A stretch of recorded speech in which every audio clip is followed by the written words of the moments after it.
दोस्तों, शिव ही शक्ति है, शिव ही प्रकृति है। जीवन का आदि और अंत सब इन्हीं की कृपा से संभव है। पर बहुत कम व्यक्ति ही भगवान शिव के वास्तविक स्वरूप को जानते हैं। साथ ही उनके प्रतीक के रूप में पूजे जाने वाले शिवलिंग के सही अर्थ को जानते हैं। आखिर क्या है शिवलिंग की उत्पत्ति का रहस्य? शिवलिंग का आकार क्या प्रदर्शित करता है? क्या है शिवलिंग का सही अर्थ? आइए जानते हैं इस वीडियो में शिवलिंग से जुड़े इन सभी रहस्यों के बारे में। दोस्तों, देश हो या विदेश, हर जगह शिव भगवान को बहुत माना जाता है और प्राचीन समय से ही सभी व्यक्ति शिवलिंग को पूजते आए हैं। पर बहुत से ऐसे मिथ्या या भ्रम हैं जो कि शिवलिंग के बारे में गलत फैलाए गए हैं। यहाँ तक कि बहुत से हिंदुओं को भी शिवलिंग के सही रूप तथा सही अर्थ के बारे में जानकारी नहीं है। शिव का सही अर्थ क्या होता है? शिव के शाब्दिक अर्थ पर जाएं तो इसका मतलब है कुछ नहीं, अर्थात शिव वो है जो अपने में एक विशाल शून्यता या खालीपन को लिए हुए है। सब कुछ समाहित हो जाने के बाद भी ये आधे से ज्यादा खाली ही बना रहता है और इस खाली स्थान में जो शक्ति होती है वही शिव है। जब इन्हीं शिव को सही लिंग अर्थात आकार दिया जाता है तो इसे ही हम शिवलिंग कहते हैं। अगर इसे हम समझें तो जब सृष्टि की उत्पत्ति हुई, सबसे पहले वह दीर्घ वृत्ताकार थी, जिसे हम पूर्ण दीर्घ वृत्त या एक्लिप्स या इसी को हम एक लिंग कहते हैं। सही अर्थ माने तो शिवलिंग हमारी सृष्टि की शुरुआत का एक संकेतक है जो कि स्वयं में संपूर्ण संसार को समाये हुए है। और जब आप ध्यान की गहरी अवस्था में जाते हैं तो पूरी ऊर्जा इकट्ठी होकर एक बार फिर दीर्घ वृत्त या लिंग का रूप ले लेती है। तो इस तरह सबसे पहला आकार भी लिंग है और सबसे आखिरी आकार भी लिंग है, अर्थात इस आकार के पीछे एक बहुत बड़ा विज्ञान है। लेकिन हम बिना जाने ही केवल ऊपरी बातों को समझकर उनसे ही शिवलिंग का गलत अर्थ निकाल लेते हैं। अगर वैज्ञानिक दृष्टि से शिवलिंग को समझे तो हमारी पूरी सृष्टि का निर्माण अणुओं से हुआ है।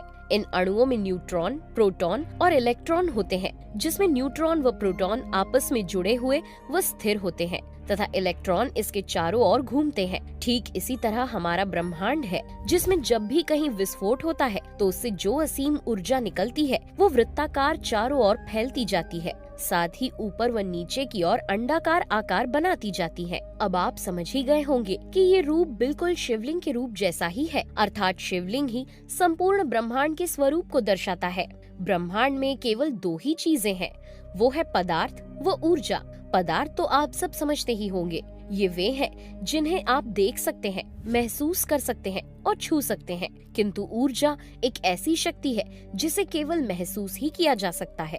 पदार्थ और ऊर्जा दोनों ही एक दूसरे के पूरक हैं। अगर इनमें से कोई एक भी ना हो तो सृष्टि का निर्माण संभव नहीं है। दोस्तों, जब इनका मेल होता है तभी जीवन की उत्पत्ति होती है। और जैसे आपका शरीर एक पदार्थ है और उसमें जो आत्मा है वो ऊर्जा का ही एक रूप है, शरीर और आत्मा के मेल से ही जीव का निर्माण होता है। शिवलिंग भी हमारे जीवन को दर्शाता है, जो कि पदार्थ व ऊर्जा के मेल का प्रतिनिधित्व करता है। इसलिए इसे गॉड ऑफ एनर्जी भी कहते हैं। जिस प्रकार हम ऊर्जा को खत्म नहीं कर सकते और न ही देख सकते हैं, लेकिन उससे विभाजित होकर नए नए शक्तियों का निर्माण होता रहता है, उसी तरह शिव भी सभी जगह है तथा अदृश्य शक्ति के रूप में विभाजित होकर नई नई संरचनाएं बनाते हैं। इस प्रकार शिवलिंग संपूर्ण सृष्टि चक्र को भी प्रदर्शित करता है। दोस्तों, संस्कृत भाषा में लिंग का अर्थ होता है चिन्ह, निशान या प्रतीक, अर्थात शिवलिंग का अर्थ हुआ शिव का प्रतीक। आपको जानकर आश्चर्य होगा कि शिवलिंग केवल भगवान शिव ही नहीं बल्कि भगवान शिव और माता पार्वती दोनों का एक रूप है। ये इस बात को दर्शाता है कि पृथ्वी लोक पर न केवल पुरुष का और न केवल स्त्री का वर्चस्व है, बल्कि यहाँ दोनों ही समान भूमिका निभाते हैं और इन दोनों के बगैर सृष्टि भी अधूरी है। इससे हमें शिक्षा मिलती है कि पुरुष और स्त्री दोनों का आदर समान रूप से करना चाहिए। आध्यात्मिक रूप से माने तो शिवलिंग में ऊर्जाओं के भी कुछ चक्र होते हैं जो कि हमारे शरीर की ऊर्जा को नियंत्रित करने का कार्य करते हैं। आपको बता दें कि हमारे शरीर में कुल 114 चक्र होते हैं जो कि हमारे शरीर के विभिन्न स्थानों में उपस्थित तो होते हैं, पर कुछ ही चक्र उनमें से सक्रिय अवस्था में पाए जाते हैं और शिवलिंग उन चक्रों में से हमारे जीवन के 7 चक्रों को प्रदर्शित करता है जो कि जीवन के 7 आयामों को दर्शाते हैं और इन्हें आप भारत में स्थापित अलग अलग ज्योतिर्लिंगों में देख ही सकते हैं। भारत में अलग अलग जगह स्थापित 12 ज्योतिर्लिंग अलग अलग आध्यात्म चक्र को प्रदर्शित करते हैं। उज्जैन का महाकाल मंदिर तो इसका सबसे बड़ा उदाहरण है, जहां पहुंचने बस से आप एक अलग ही शक्ति का अनुभव करते हैं। जब हमारा पंचेंद्रियों यानी स्पर्श, स्वाद, सुगंध, सुनना और देखना पर नियंत्रण स्थापित होता है, तो उससे जो एक आभा मंडल या आकृति बनती है, तो वो भी बहुत कुछ शिवलिंग के स्वरूप के जैसी होती है। दोस्तों, अब तो आप समझ ही गए होंगे, न केवल पौराणिक बल्कि वैज्ञानिक, आध्यात्मिक और अन्य दृष्टियों से भी शिवलिंग संपूर्ण संसार को प्रदर्शित करता है, अर्थात पूरी ऊर्जा का केंद्र है। इन सभी बातों के बाद अब हम आपको शिवलिंग की उत्पत्ति के बारे में बताते हैं। दरअसल स्कंद पुराण के अनुसार एक बार भगवान ब्रह्मा और विष्णु जी के बीच विवाद हो गया। दोनों ही अपनी शक्तियों को श्रेष्ठ समझ रहे थे, जिस कारण ये विवाद रुकने का नाम ही नहीं ले रहा था। तभी आकाश से एक आवाज सुनाई दी, जिसमें कहा गया कि एक खास काला पत्थर है, जिसकी ऊंचाई या गहराई का जो भी अंदाजा लगाएगा, वो ही सबसे बड़ा या श्रेष्ठ सिद्ध होगा। इतना सुनते ही भगवान विष्णु नीचे अर्थात गहराई की ओर चलने लगे, क्योंकि उन्हें पता होता है कि हर वस्तु की एक जड़ तो जरूर होती है, इसलिए वो नीचे की ओर चलते गए। उधर भगवान ब्रह्मा भी ऊपरी छोर को ढूंढने के लिए ऊपर की ओर बढ़ते जाते हैं, और उन दोनों के बहुत कोशिश करने पर भी ना तो वो ऊपर का छोर ढूंढ पाते हैं और ना ही निचला। फिर जब विष्णु जी और ब्रह्मा जी हताश हो चुके होते हैं, तो एक और आकाशवाणी होती है, आप दोनों में कोई भी इस पत्थर की सीमाओं को नहीं ढूंढ पाया, अर्थात आप दोनों इस कार्य में असमर्थ हैं, जिससे पता चलता है कि आप में से कोई भी सर्वशक्तिमान नहीं है। इस सब के बाद उस काले पत्थर से अर्थात शिव जी प्रकट हुए, और तभी से पत्थर की इस आकृति को शिव के प्रतीक अर्थात शिवलिंग के रूप में पूजा जाने लगा।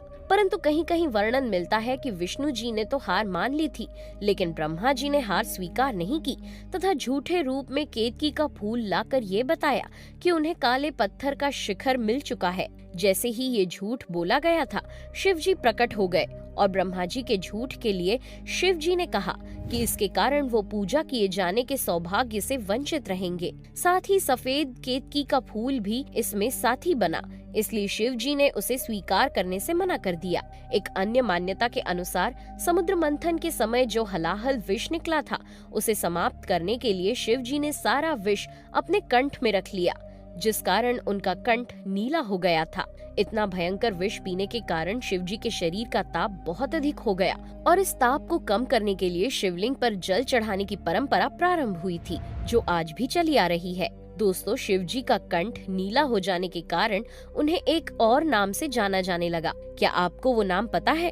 कमेंट करके जरूर बताएं। दोस्तों, आपको बता दें, पाषाण अर्थात पत्थर के शिवलिंग तो हर जगह देखने को मिल जाएंगे, परंतु कुछ ऐसे शिवलिंग भी हैं जो प्राकृतिक तरीके से बने हैं। इन्हें हम स्वयं निर्मित या स्वयंभू लिंग भी कहते हैं। तो आप समझ ही गए होंगे कि हम कहाँ की बात कर रहे हैं। जी हाँ, अमरनाथ की गुफा, जिसके अंदर हर साल बर्फ का एक शिवलिंग बनता है, जिसमें गुफा के ऊपरी हिस्से से पानी की छोटी छोटी बूंदें गिर रही होती हैं, जो नीचे गिरते ही बर्फ बन जाती हैं।